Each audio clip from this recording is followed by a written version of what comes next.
सुप्रभात, कैसे हैं आप लोग। तो आज फिर से आप सबका मेरे साथ क्लास है और इस क्लास में आप सबका हार्दिक स्वागत है। तो आज के जो इस पीरियड है, ये पीरियड है और ये जो टॉपिक हम आज चुन रहे हैं ये बहुत ही ज़्यादा इंपॉर्टेंट है।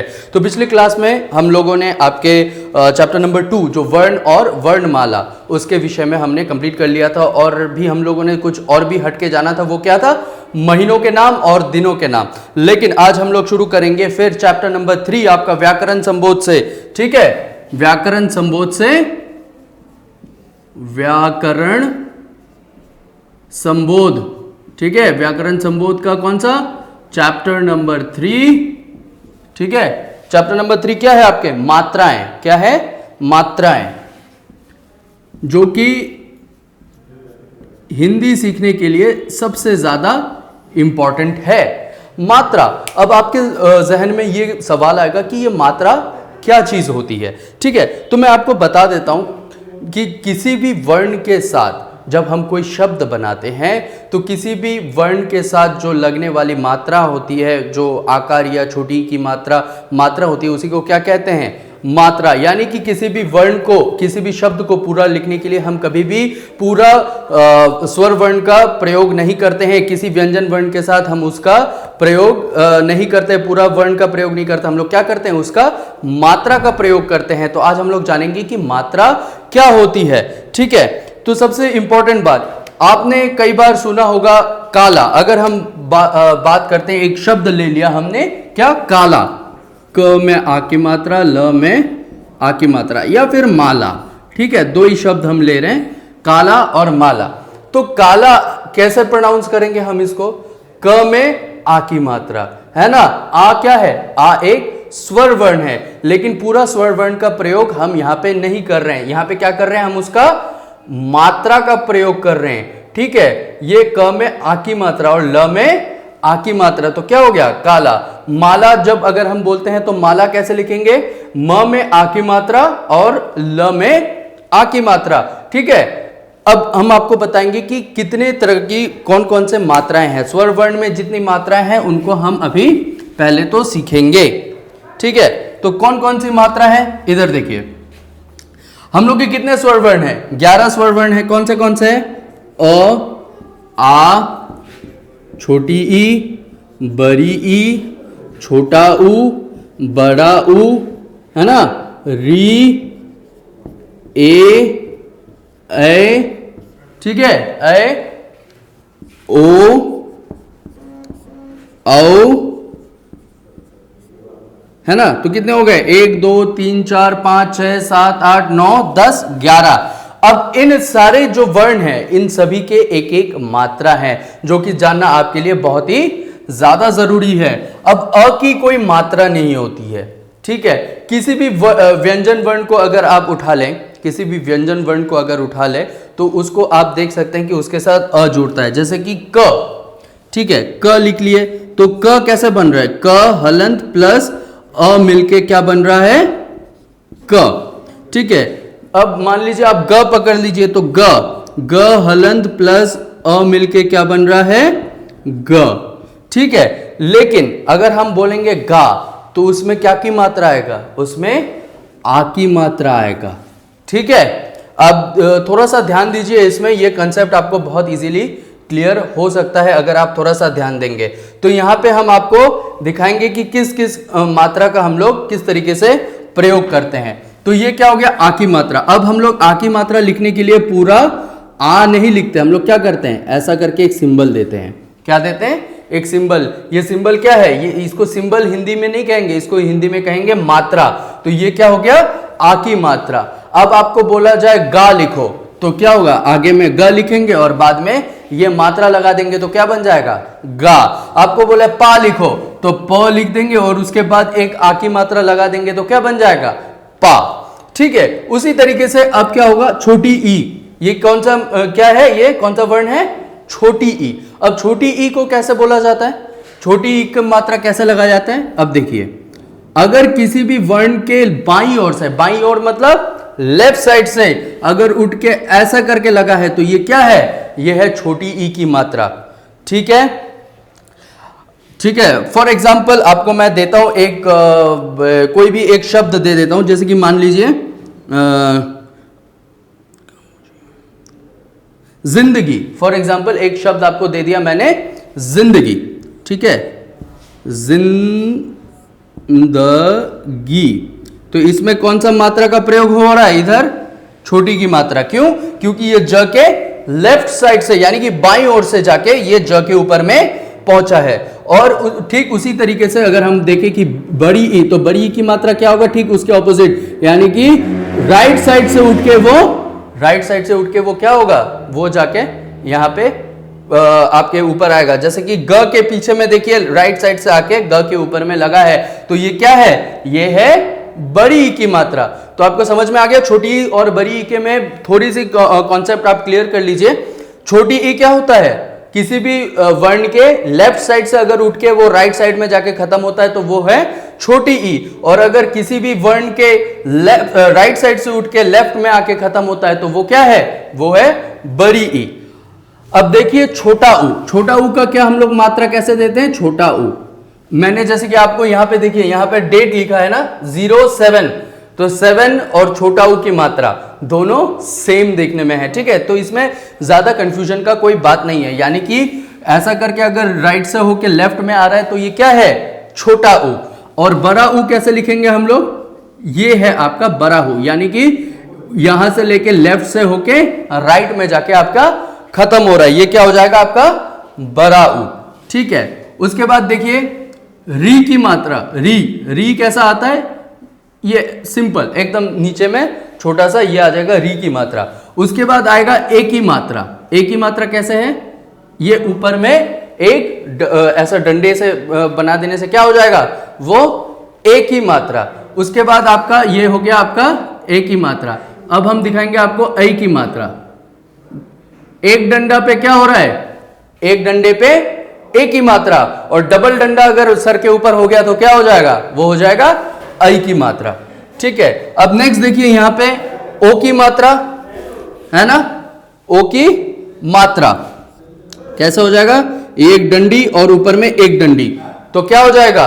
ओ की मात्रा। अब देखिए ए और ओ में आपको डिफरेंस समझना पड़ेगा। ए की मात्रा का नीचे में कोई डंडा नहीं है। ए की मात्रा इधर आपको देख लीजिए, ए की मात्रा के नीचे में कोई भी स्टिक नहीं है, ऐ की मात्रा के नीचे में भी कोई स्टिक नहीं है, लेकिन ओ की मात्रा के नीचे में क्या है? स्टिक है। ठीक है, तो ये आपको क्या दर्शाता है कि ये ओ की मात्रा है। अगर स्टिक आप नहीं देंगे तो वो क्या हो जाएगा? ए की मात्रा हो जाएगा। और उसी तरीके से अगर ओ की मात्रा बोले तो फिर स्टिक और दो वो। अगर आप स्टिक देना भूल जाएंगे ओ की मात्रा में तो क्या बन जाएगा? वो ऐ की मात्रा बन जाएगा। तो आपको इस स्टिक का खास तौर पे क्या करना है? ध्यान देना है। ठीक है, तो आपको आई होप आपको ये पूरा जो है आ की मात्रा, छोटी की मात्रा, बड़ी की मात्रा, छोटा ऊ, बड़ा ऊ, री, ए, ऐ, ओ, औ, इतनी सारी जो मात्राएं हैं वो सारी मात्राएं क्लियर हो गई होंगी। देखिए काफी बार मैंने क्लास लेते हुए ये चीज ऑब्जर्व किया है। किसी को अगर मैं बोलता हूं कि आप इसका स्पेलिंग बताइए, ठीक है, जैसे कि फॉर एग्जांपल जनाजा। ठीक है, ज न में आ की मात्रा, ज में आ की मात्रा। ठीक है, तो बच्चे क्या बोलते हैं यहाँ पे प्रोनाउंस कैसे करते हैं? जनाजा का स्पेलिंग ज न आ ज आ। ये क्या होता है? ठीक है, ज न आ। अगर ज न आ बोलेंगे तो हम तो पूरा आ की मात्रा दिए, हम यहाँ पे पूरा आ तो दिए नहीं। अगर आप ऐसा बोलेंगे कि ज न आ ज आ, तो क्या हो जाएगा? ज न आ ज आ। तो ये हो गया क्या जनाजा का स्पेलिंग? ये और ये दोनों सेम है क्या? नहीं है। तो आपको क्या करना है? ज न में आ की मात्रा, इस चीज का खास तौर पे ध्यान देना है। मात्रा जो है वो हिंदी के लिए बहुत ज्यादा इंपॉर्टेंट है आप लोगों के लिए। ठीक है, तो क्या है? ज न में आ की मात्रा, ज में आ की मात्रा, तो हो गया क्या? जनाजा। अब मान के चलिए अगर हम बोलते हैं माला, एक शब्द दे दिया आपको माला। अगर आप इसको बोलेंगे म आ ल आ, तो क्या होगा? माला होगा क्या? तब तो क्या हो जाएगा? मुआला हो जाएगा। म आ ल आ क्या हो जाएगा? मुआला। मीनिंग बनता है कोई? कुछ भी मीनिंग नहीं बनता है। इसलिए आपको मात्रा का खास तौर पे ध्यान रखना पड़ेगा। ठीक है, तो सिंबल ऑफ वावल्स, तो जो आज हम लोग पढ़ रहे हैं वो क्या है? मात्राएं। ठीक है, आप लोग इसको बहुत बढ़िया से नोट कर लीजिए कॉपी में। फॉर एग्जाम्पल ठीक है, इसको ये बहुत ज़्यादा इंपॉर्टेंट है, आपको अपने कॉपी में इसको बहुत बढ़िया से नोट कीजिए, ठीक है, क्योंकि ये अगर भूल जाएंगे तो हिंदी आप पढ़ ही नहीं पाएंगे, ठीक है। तो चलिए अब थोड़ा सा टेक्स्ट बुक को हम लोग फॉलो करते हैं कि टेक्स्ट बुक में क्या क्या दिया हुआ है और उसके मुताबिक हम थोड़ा सा आगे बढ़ते हैं। तो टेक्स्ट बुक में देखिए अभी आपके टेक्स्ट बुक पेज नंबर 19 है ना, व्याकरण संबोध। व्याकरण संबोध कौन सा है? ये वाली पुस्तक, ठीक है, ये वाली पुस्तक में देखिए पेज नंबर 19, ये वाला पेज खोल लीजिए, जल्दी से खोल लीजिए पेज नंबर 19, ठीक है। यहां पे देखिए बहुत सुंदर तरीके से समझाया गया है। आ, छोटी ई, बड़ी ई, छोटा ऊ, बड़ा ऊ, री, ए, ऐ, ओ, औ सारे स्वर जब मात्रा बन जाए, का, की, कू, क्री, के, को, कौ, कह, ठीक है, तो किस तरीके से बोला जाता है? अब देखिए सबसे इजी आपको एक एग्जांपल हम समझाते हैं। क, ठीक है, ये क्या है, कौन सा वर्ण है? क के बाद क में अगर आ की मात्रा लगा दिए तो क्या बन जाएगा?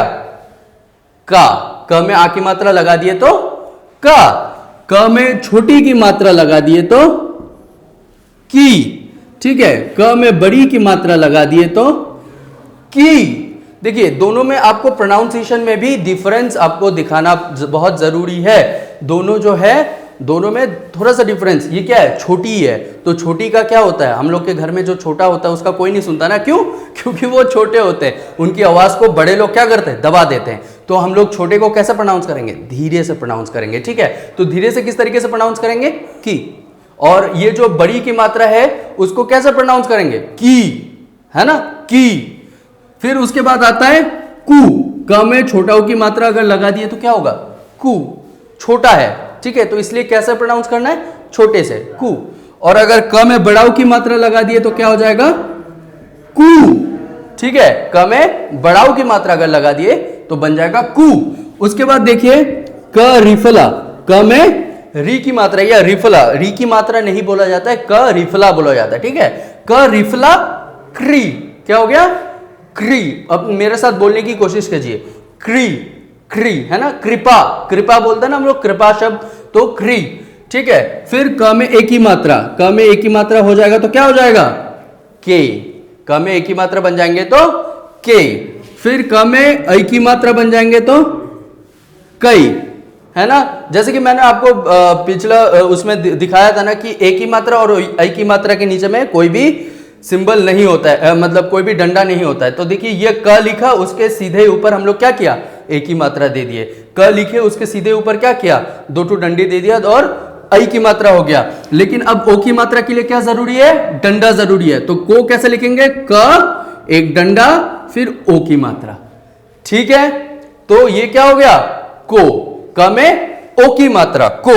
उसके बाद देखिए यहां पे कौ, क में औ की मात्रा, कौ। तो ये जो है ये आपके लिए बहुत ज्यादा इंपॉर्टेंट है, बहुत ज्यादा आवश्यक है। आपको इसको बहुत बढ़िया तरीके से याद करना पड़ेगा या समझना पड़ेगा। अब आपको कोई भी शब्द दे दिया जाए, कोई भी वर्ण दे दिया जाए, आप उसको इजीली क्या कर सकते हैं? प्रोनाउंस कर सकते हैं। अगर हम बोल देंगे ये कौन सा वर्ण है? ग। ये कौन सा वर्ण है? ग। ग में आ की मात्रा गा, ग में छोटी की मात्रा गी, ग में बड़ी की मात्रा गी, ग में छोटी ऊ की मात्रा गु, ग में बड़ी ऊ की मात्रा गु, है ना। तो अभी आप क्या कर सकते हैं? इसको इजीली बोल सकते हैं, प्रोनाउंस कर सकते हैं। इसमें आपको किसी भी तरीके का कोई दिक्कत नहीं होगा, ठीक है। उसके बाद देखिए नीचे दिए गए शब्द में, अब हम आपको टेक्स्ट बुक से में वापस लाते हैं। नीचे दिए गए शब्द में आई ध्वनियां पढ़ो। माला, जैसे कि मैंने थोड़ी देर पहले आपको बताया था माला के बारे में, ठीक है। माला, तो माला शब्द कैसा बन रहा है? म हलंत प्लस आ। ये अब बोलोगे सर ये आ कहां से आ गया? ये डिवाइड कर रहे हैं हम, क्या कर रहे हैं? इसको संधि विच्छेद कर रहे हैं। तो ये आ की मात्रा जो है यहाँ पे पूरा आ रहा है, ठीक है। अगर संधि विच्छेद करते हैं तभी ये पूरा आएगा, अगर संधि विच्छेद हम नहीं करते हैं तो कैसा आएगा? ऐसा, इसका मात्रा आएगा। तो म हलंत प्लस आ, ठीक है, और प्लस ल हलंत प्लस आ, तो मिलके क्या हो गया? माला, ठीक है। बात समझ में आ रही है? तो माला शब्द दो व्यंजन म हलंत और ल हलंत और स्वर आ। तो देखो ये और ये म और ल ये दोनों क्या है, ये दोनों व्यंजन वर्ण है, और व्यंजन के साथ कौन सा वर्ण जुड़ रहा है, स्वर वर्ण। कौन सा स्वर वर्ण जुड़ रहा है, यहाँ पे ये आपका स्वर वर्ण जुड़ रहे हैं। कौन सा स्वर वर्ण, आ स्वर वर्ण इसके साथ जुड़ रहे हैं। ठीक है, स्वरों और व्यंजनों के साथ जोड़ने के लिए जिन चिन्हों का प्रयोग किया जाता है उन्हें मात्राएं कहते हैं। तो जैसे कि मैंने आपको थोड़ी देर पहले बता चुका हूं मैं कि किसी भी स्वर वर्ण के साथ अगर कोई भी शब्द जुड़ता है तो वो क्या बन जाता है, वो बन जाता है आपका मात्रा। यानी कि किसी भी व्यंजन के साथ, किसी भी व्यंजन वर्ण के साथ कोई भी मात्रा, स्वर वर्ण की मात्रा, ये कौन से स्वर वर्ण की मात्रा है, ये आ की मात्रा है। कौन से वर्ण की मात्रा है, आ की मात्रा है, स्वर वर्ण की मात्रा है। ठीक है, स्वरों और व्यंजनों के साथ जोड़ने के लिए जिन चिन्हों का प्रयोग किया जाता है उन्हें मात्राएं कहते हैं। अब देखिए आपका second page 20 number, page number 20, इसमें देखिए स्वर और मात्रा बहुत बढ़िया से समझाया गया है। ठीक है, जो मैंने आपको थोड़ी देर पहले समझाया था, आ की मात्रा, छोटी की मात्रा, बड़ी की मात्रा, छोटाओं की मात्रा किस तरीके से दिया जाता है, वो सारी चीज आपको एकदम बढ़िया तरीके से यहाँ पे एक्सप्लेन किया हुआ है। आप यहाँ से भी थोड़ा सा पढ़ सकते हैं। ठीक है, और बाकी तो मैंने आपको एक्सप्लेन अच्छे से कर दिया था।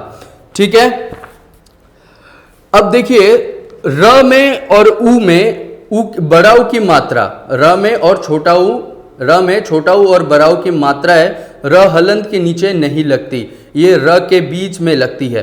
तो एक ऐसा वर्ण भी है हमारे बीच में जो क्या होता है, हम लोग कभी भी छोटा उ या बड़ा उ जब लगाते हैं तो हम लोग कहाँ लगाते हैं, नीचे लगाते हैं। अगर हम बोलते हैं कुत्ता तो कैसे लिखेंगे, क में छोटी उ की मात्रा, अधता त में आ की मात्रा, कुत्ता। छोटा उ की मात्रा कहाँ लग रहा है, नीचे, है ना। ठीक है, फिर सुरभि, दंत स में बड़ी उ की मात्रा, र भ में बड़ी की मात्रा, बड़ी उ की मात्रा कहाँ लग रहा है, नीचे। लेकिन एक ऐसा वर्ण है जिसका बड़ा उ की या छोटा उ की मात्रा कहाँ नहीं लगता, नीचे नहीं लगता। वो कौन सा वर्ण है पता है आपको, वो है र। र, तो र में जो छोटा उ की मात्रा और बड़ा उ की मात्रा लगता है वो इसके पीछे लगता है। कैसे लगेगा वो मैं समझाता हूं। अगर आपको छोटा उ और बड़ा उ लिखना है तो छोटा उ का यहाँ पे सिंबल होता है ऐसे, जैसा हम लोग बड़ा उ लिखते हैं वैसे ही सिंबल है, लेकिन किस में, सिर्फ र में। र के साथ जो क्या है, र एक एक्सेप्शनल ऐसा वर्ण है जहां पे आपका केवल और केवल जो छोटा उ की मात्रा आता है वो बड़ा उ जैसे लिखा जाता है, और जो बड़ा उ आता है वो कैसे लिखा जाता है, जो बड़ा उ होता है उसको लिखने के लिए एक हल्का सा यहाँ पे डंडा देके उसके बाद क्या करना है, उसके बाद वही सेम बड़ा उ के जैसे लिख दोगे तो वो क्या हो जाता है, वो र में बड़ा उ की मात्रा हो जाता है। तो आपको ये दोनों डिफरेंस समझना होगा, र में छोटा उ की मात्रा और र में बड़ा उ की मात्रा। अगर आप र के बाद में थोड़ा सा भी गैप नहीं दे देंगे तो वो क्या हो जाएगा, वो छोटा उ की मात्रा, और र के बाद में एक हल्का सा गैप देके अगर आप करते हैं तो वो क्या बन जाएगा, वो बन जाएगा बड़ा उ की मात्रा। ठीक है, तो र में छोटा उ की मात्रा और र में बड़ा उ की मात्रा में आपको डिफरेंस समझ में आ गया। अब जैसे कि मान के चलिए मेरा नाम है रूप ज्योति, है ना। तो मेरा नाम रूप लिखने के लिए क्या हम यूज करते हैं, मैं यूज करता हूं बड़ा उ की मात्रा। तो कैसे लिखूंगा मैं, र एक हल्का सा छोटा सा डंडा, फिर बड़ा उ, फिर प, तो ये हो गया मेरा नाम रूप। अगर मैं ये डंडा नहीं दूंगा तो क्या हो जाएगा, छोटा उ हो जाएगा। ठीक है, तो इसमें इंग्लिश में भी लिखने के लिए और हिंदी में भी लिखने के लिए ऐसे कई सारे डिफरेंस होते हैं। अगर हम आपको बाद में समझाएंगे क्योंकि ये चीज़ थोड़ा सा ज़्यादा कॉम्प्लिकेटेड है। आप पहले इन चीज़ों को समझ लीजिए तो आपके लिए बाद में जाके वो सारी चीज़ें जो है समझना बहुत ही ज़्यादा आसान हो जाएगा। ठीक है, हिंदी में मात्राएं व्यंजन के चारों ओर लगती है। ठीक है, में, मैं, ऊपर, में और मैं कहाँ लगती है, देखिए अभी आपको मैं समझाऊंगा कि कौन सी मात्रा कहां लगती है। ए की मात्रा और ए की मात्रा ये कहां, ऊपर लगती है ना। फिर आ की मात्रा कहां, डंडी, है ना। छोटी की मात्रा भी डंडी के साथ लेफ्ट से राइट में आता है। बड़ी की मात्रा यहां से फिर लेफ्ट में जाता है ना। उसके बाद क्या आता है, ओ की मात्रा, ओ की मात्रा, ओ की मात्रा भी डंडे के साथ ऊपर और औ की मात्रा डंडे के साथ डबल ऊपर, है कि नहीं। तो ये हो गया आपके वो। फिर और क्या आता है, रू कहां पे, ये होता है बीच में, जैसे कि मैंने आपको अभी समझाया। ये छोटी ऊ की मात्रा और ये जो है आपका बड़ी ऊ की मात्रा, छोटा सा डंडा के साथ। ठीक है, तो आज हम लोगों ने क्या क्या जाना, इस पर एक बार विचार कर लेते हैं। स्वर जब व्यंजन के साथ जुड़ते हैं तो मात्रा चिन्ह के रूप में आती है, यानी कि व्यंजन वर्णों के साथ मिलकर अगर हमें कोई शब्द बनाने हो तो हमको स्वर वर्ण को क्या मात्रा के रूप में उसका प्रयोग करना पड़ता है, हम उसे मात्रा के रूप में प्रयोग करते हैं। अ को छोड़कर बाकी सभी स्वरों की मात्राएं होती है। अ को छोड़ के, जैसे कि हमने बोला क हलन प्लस अ क, वो मात्रा को छोड़ के बाकी सब क्या होती है, वो बाकी सब मात्राएं होती है। र में छोटाओं की मात्रा और बड़ाओं की मात्रा बीच में लगाई जाती है, जैसे कि मैंने आपको यहां पे दिखा दिया है, एक्सप्लेन कर दिया है। ठीक है, तो ये वाला चैप्टर आपका हो गया है आज फिनिश। कल मैं आपको आज इसके एक्सरसाइज भी भेज दूंगा, ठीक है, और उसके साथ नेक्स्ट क्लास में हम इसका एक्सरसाइज डिस्कस करेंगे और उसके बाद मैं आपको भेज दूंगा, तो आपको एक्सरसाइज करने में क्या होगी, सहूलियत होगी। तो आज के लिए बस इतना ही। थैंक यू सो मच मेरा क्लास ज्वाइन करने के लिए, और आई होप आप सबको ये वीडियो बहुत ही ज़्यादा पसंद आएगा और समझ में आएगा। ठीक है, अगर आपको किसी भी चीज़ में डाउट हो तो आप मुझे कॉल या व्हाट्सएप कर सकते हैं। ठीक है, और अगर कुछ समझ में नहीं आए तो डेफिनेटली कॉल एंड व्हाट्सएप, हाँ, और जो जो काम दिया है उसे अच्छे तरीके से करने की कोशिश करिए। तो आज के लिए बस इतना ही। धन्यवाद, नमस्कार।